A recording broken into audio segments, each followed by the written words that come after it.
I'm just a guy who loves Disney and has way too much time on his hands. If anybody from Disney is watching, please don't sue me. I'm here to rate, review, and describe all of your favorite things from the magical world of Disney. I'm File91e and welcome to my Disney News and Reviews. Hello everyone and welcome to this week's Disney News and Reviews. I'm File91e. And pretty cool week for me this week, guys. It was nice and even. It was nice weather here in Baltimore. We're finally getting into fall. It's great. You know, Disney is starting to get into fall now too. So I'm getting a lot of updates of, you know, seeing like all the Halloween stuff out. It's my favorite time to be down there. I'd love to go down during Christmas, obviously, but I think Halloween is still my favorite just because I love Halloween so much, and you know, it should be cool. So yeah, the Where in the Land from last week was Star Tours. It was one of the you know, bits of things you can see during the queue line. So that's really cool. Star Tours in Tomorrowland in the Magic Kingdom. Very awesome ride there. Love it. I really don't have much to talk about. I mean, nothing's crazy. I did a lot of cleaning, so you might see some, you know, the background here might be a little different. I cleaned all the DVD shelves and everything. So, I mean, yeah, nothing's really going on. Still thinking about new ideas for, you know, other things to do for the channel, maybe some video game type things and whatnot. Again, if you would like to see more of something or something new, something different on you know this channel, just let me know. A different type of thing. You know, I know YouTube's pretty large and they have a very large fan base and a lot of people doing different things. So if you'd like to see more of something, just let me know. Comment section below. Really awesome. Next month, I'm finishing up pretty much Prep-tember in these last 2 weeks. Next month in October, it's going to be Retro October, or it's, you know, it's Retro October, retro rides and retro events like that. I love that. I think that's pretty cool. And I hope in sometimes, you know, some thing to have, I don't know, maybe a new intro. Maybe next year have a new retro intro. I have some ideas for that. Maybe I can pull that off this year, or a similar effect. I don't know. I want to, you know, test things out to see how they look, but who knows, it could be pretty fun. But yeah, I want to be talking about old Disney attractions, so that should be great. And I want to end with the Halloween episode, which will be big. I have a lot of stuff to talk about. Some rides that I finally am going to get to, like the Monsters Inc. ride and the Monsters Inc. Laugh Comedy Floor, that sort of stuff. I'm finally going to get to that. So excellent. Yeah, that's what's been going on with me this week. So yeah, let's get right to the news.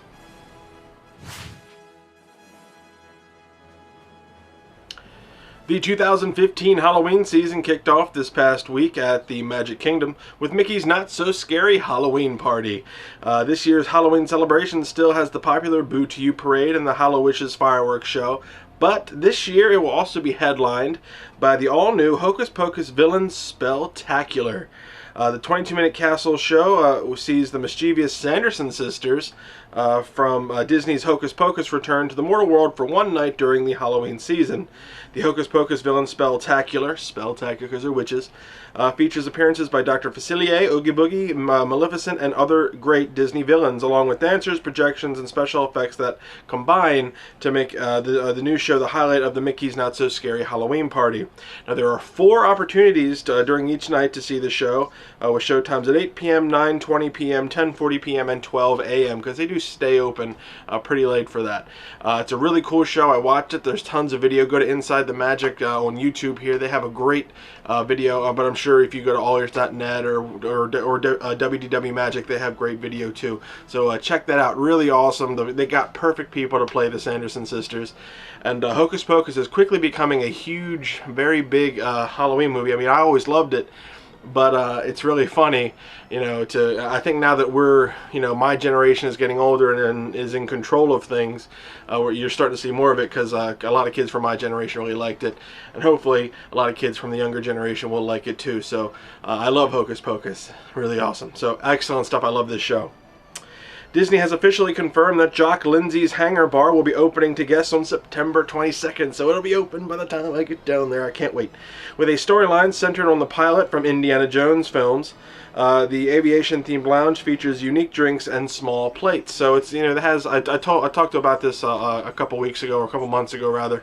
You know, they have like little boulder burgers and things like that. Very Indiana Jones themed, and I love Indiana Jones. So when I go down next time, I'm definitely going to do a review, a hands-on review of Jock Lindsay's Hangar Bar. I can't wait to check that out. Now, we already knew from the original announcement that Star Wars Launch Bay was opening in late 2015, but construction walls up in front of the Star Wars Launch Bay tightened that timeline just a little. Arriving December 2015, that's what they say, is the message displayed on the walls, along with the previously released concept art. So that's pretty cool. So December 2015, expect to see at least I'll show you the inside of the hangar, Star Wars thing. That's pretty cool. When Disney announced the third track addition to Toy Story Mania back in March of this year, a completion date of late 2016 was given. Now, there have been some rumors, however, that suggest that the third track may in fact be operational as soon as the end of this year in 2015. Okay, so, an early opening would bring the much-needed capacity to the park during the busy holiday season. One possibility for the vast difference in completion dates could be that the originally announced date of late 2016 includes the full reconfiguration for the ride as it's part of the opening of the Toy Story Land. Because, you know, I'll tell you that.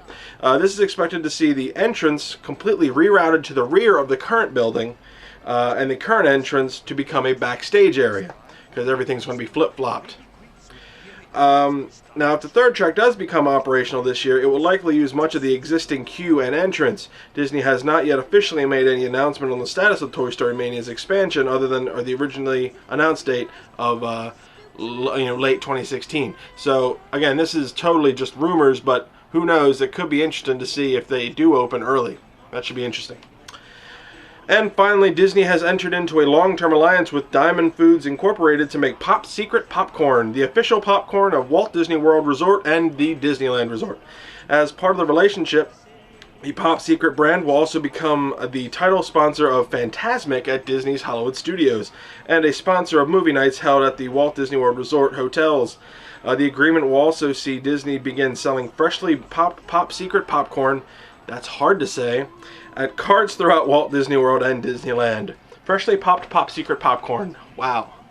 Such alliteration.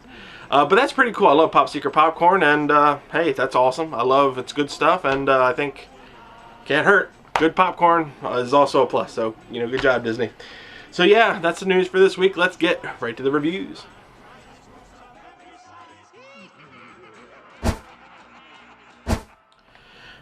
Now, for the last couple bits of Disney planning advice I could give you about, you know, with reference to my 2015 or 2014 Disneyland trip, I want to be talking about the last hotel. I've already talked about the Disneyland Hotel and the California Adventure, or yeah, the Disney's California Adventure. No, Disney's Grand Californian Hotel. Sorry about that. I get that mixed up, considering they're attached to one another.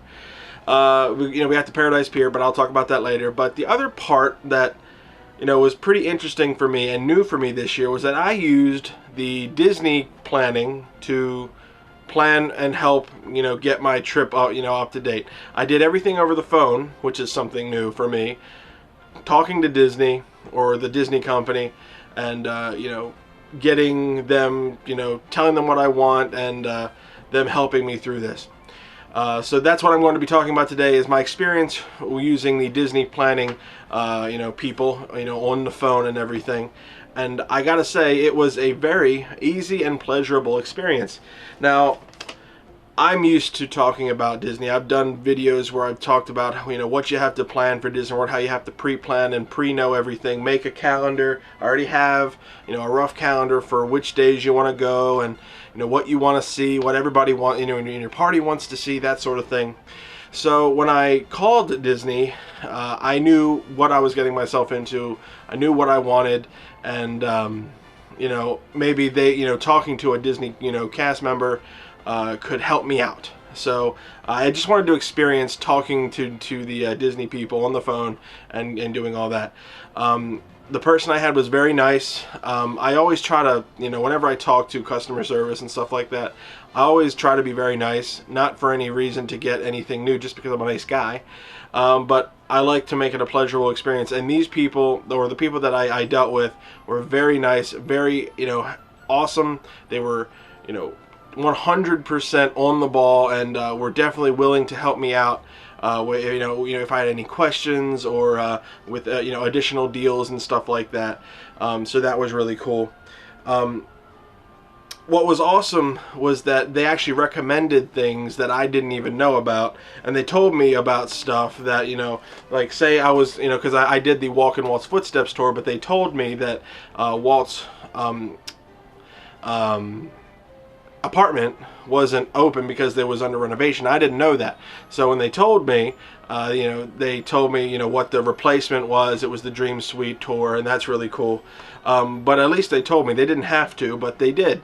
And it was really nice about, they were really nice about that. I told them about deals, and they were more than happy to give me deals and stuff like that. Now, they don't really offer you deals right off the bat because they are trying to get money from you. But say you have, like you got an email about this stuff, and here's the 30% off sort of thing. You can mention it to them, and Disney's like, oh yes, that's totally what, you're doing that, and you get the 30% off thing. Or if you have a special code that only you got, let them know, and they'll be more than happy to take that off of your total.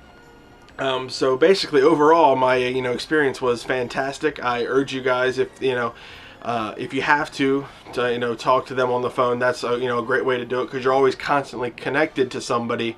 Like online is great, but I'd really like to have a person there, just to kind of not necessarily help walk me through, but just to be there, who is connected right into the system. And that's kind of what I wanted. It's what I got, and it was pretty cool. Now, I'm not sure if it was either my phone or just their headsets and everything, but it was kind of a little hard to hear for me. That's pretty much my only complaint about the thing. But other than that, it was just a great experience.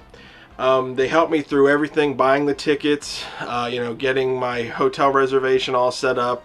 But I kind of made it easy for them because I knew exactly what I wanted.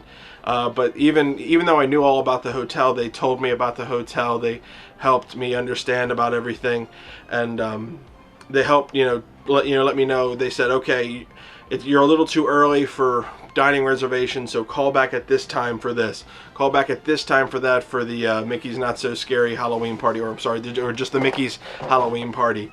They were really helpful with that. Because obviously they can't book something when it's not ready to be booked. So that was really nice of them.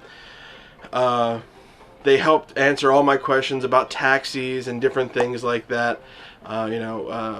They answered every bit of my questions, with great detail, and it was just again, like I said, an overall great experience. So if you do get a chance to, or if you have to, we live in a digital age, and doing things over the computer is a very normal thing nowadays. But if you have to use the phone, just know that talking to Disney is a very great experience. I've never had a problem with them. I know I've heard some people say that they were very stiff and rigid, but I didn't find that at all. They were cracking jokes with me. We were doing fun fun things, and I made them laugh, which was cool, because I kind of turned on the charm and everything. But I always do. I turn on the charm for you guys too. But overall, it was great, and it was a great time, a great experience, and I didn't have any problems. All of my tickets were there. All of my reservations were made. And it was just great knowing that they put it in the system and everything was great right there. And I did actually call them back a couple different times, to make reservations, and all the stuff was right there. They didn't have any problems or qualms with me, and it was just it was solid. What can I say? It was completely solid, and it was just it was cool. So what am I going to give my experience? What am I going to rate my experience with the Disney planning? Disney online phone, or I'm sorry, the Disney phone planning. I'm giving this 5 stars. It's really good. It was totally, it is a viable, option. So, if you do talk to, or, if you do have to use the phone to plan with Disney, it's not a bad thing. It's not intimidating. There are not people there that are going to be like barking down your throat or anything like that. Everybody I talked to, and I talked to a couple different people at the, during my experience, everybody was great and everybody was nice, and they really kept the Disney magic going. And they understand that when you plan a Disney vacation, that everybody's excited. So they really work with you with that, and it was just awesome. So 5 big stars for the Disney phone planning service. Really good stuff, guys. You guys did a great job. And now, a random Disney fact with File91e. Guests in Walt Disney World are never more than 30 steps away from a trash can. And that was a random Disney fact with File91e. Alright guys, the last thing I want to be reviewing for this abbreviated version of Prep-tember is the Paradise Pier Hotel at the Disneyland Resort. Now this particular hotel opened on December 15th in the year 2000, and it's one of the newer hotels there because Disney bought all these and kind of renovated it. So this is like the third and the most affordable of the 3 hotels, Disney-owned hotels on the property. Now this has a beach resort theme. That's kind of what it's all about. The Grand Californian has a very, country, rustic sort of feel. The Disneyland Hotel has a very Disneyland feel. It's very sleek, and it has all the Disneyland, areas in there. But this one has a beach feel. Everything is, people in swim trunks and all that stuff. So that's really cool because you're technically across from Disney's California Adventure, especially the Paradise Pier section, which is supposed to be almost like a boardwalk, and this is the hotel on the boardwalk. So that's kind of what they're going for there. There's 489 rooms and 29 suites in this hotel, and there's a little bit of history that I do want to talk to you about. Now this opened in 1984 originally as the Emerald of Anaheim. It was renamed the Pan Pacific Hotel in Anaheim in 1989 because of some corporate structures from the people that owned it then. Now Disney purchased this hotel in 1995 and renamed it the Disneyland Pacific Hotel before ultimately retheming it and renaming it the Paradise Pier Hotel in December of 2000. So this went through a whole bunch of things. Disney bought up a lot of the hotels over in the area because obviously when Disneyland was built, a lot of independent hotel chains made their stuff because they wanted to capitalize on the Disneyland name.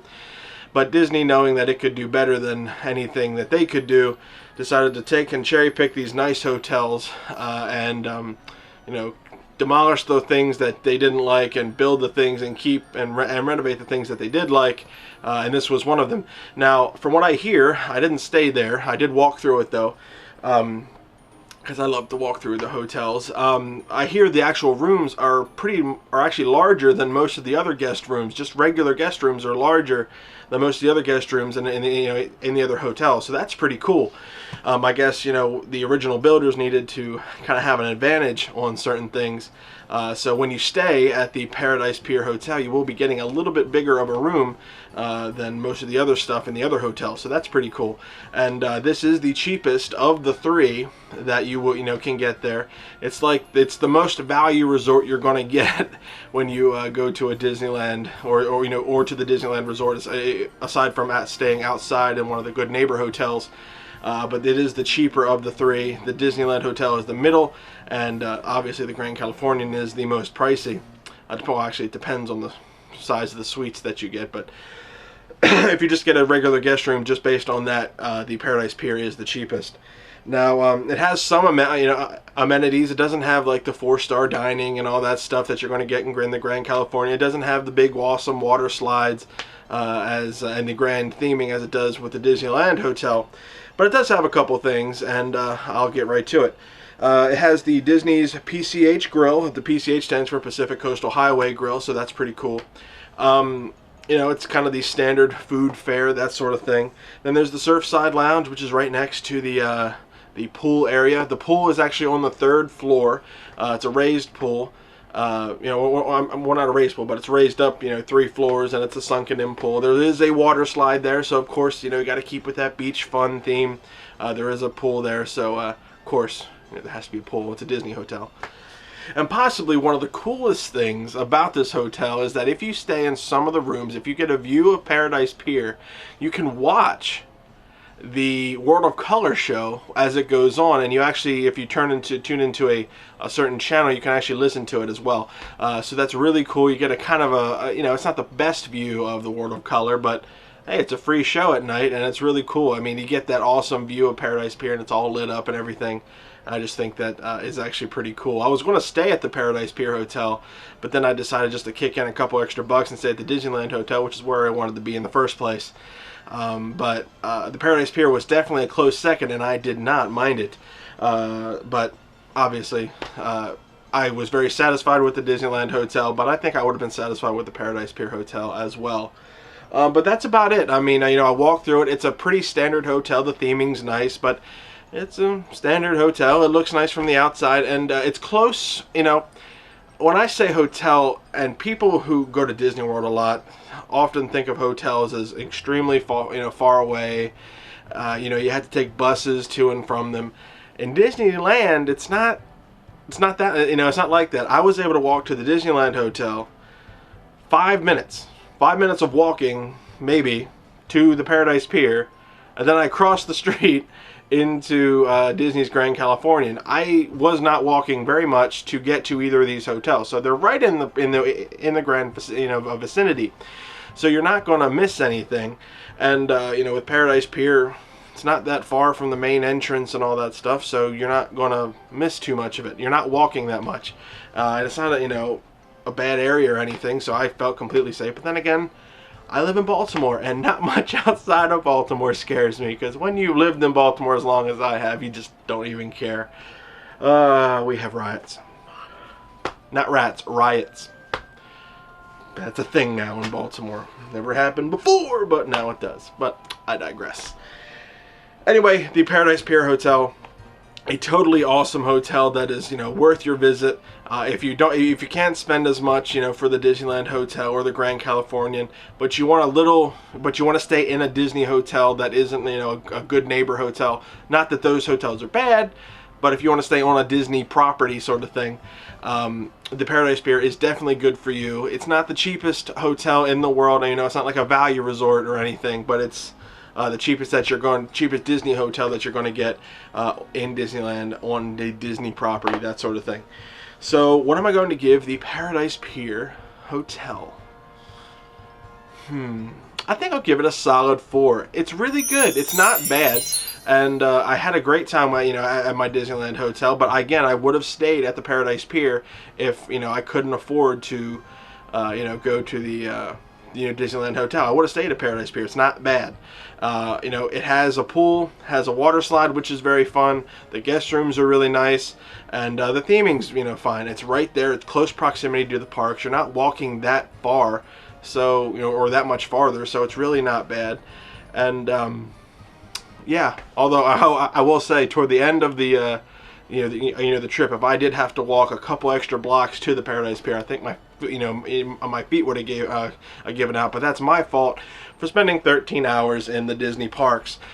Shouldn't have done that. Really shouldn't have done that. Probably walked a little too much that day. But it was the end of the week, and I'm not complaining. I earned those blisters on my feet.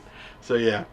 The Paradise Pier Hotel in the Disneyland property in Disneyland Resort. Awesome stuff. 4 stars. Check it out. It's definitely a viable option.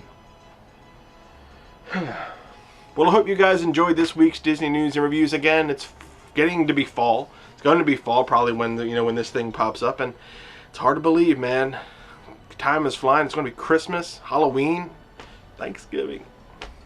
What is up, man? It's going way too fast. But then again, I have a Disney trip coming up, and I guess it can't get here fast enough. So that's that should be fun. Yeah, next year though. Next year, I'll talk more about that next Prep-tember, guys. Next Prep-tember. But yeah, if anyone from Disney is watching, please don't sue me. I want people to go to Disney World and have a great time. That's the whole reason why I do this show. I don't make money off of this. I do it because of pure love of your stuff, and I want people to go to Disney World or Disneyland and have a fantastic time. And I know you can. planning over the phone is great, and your Paradise Pier Hotel is really awesome too. So good stuff there. If you are going to Disney World or Disneyland, be sure to go to allersnet, touringplans.com, www.magic.com for all your latest and greatest Disney news. WaltDisneyWorld.com is good too, and Mice Chat is where I get my Disneyland news. I haven't given some Disneyland news lately, kind of letting it store up. I think next week I'll dump a lot of Disneyland news on you. But that's where I get all of my Disneyland news, is micechat.com. And also, I'm just going to plug them again. Got this book in the mail last week. It's the Unofficial Guide to Walt Disney World. This is the 2016 edition. This is probably one of my number one, touring, or planning, resources. One of the top ones. I'll tell you my top 10 planning resources next week. But this is definitely one of my top planning resources. And if you are going to Disney World or Disneyland, there is a Disneyland version too. It's a little smaller because Disneyland is smaller. But if you're going to either of those, read these books and you'll get just as good as me. So, that's how I started all of it. I started reading, and well, 8 years later, here I am. So, yeah, awesome. Last week, you guys got the Where in the Land pretty easy. So I'll try to stump you this week. We'll see if see if I can do it. Get maybe a Halloween themed one here. Who knows? Who knows? I'm excited. So yeah, I'll see you guys next week for another Disney news and reviews. And Where in the World, or Where in the Land am I this week? Bye guys.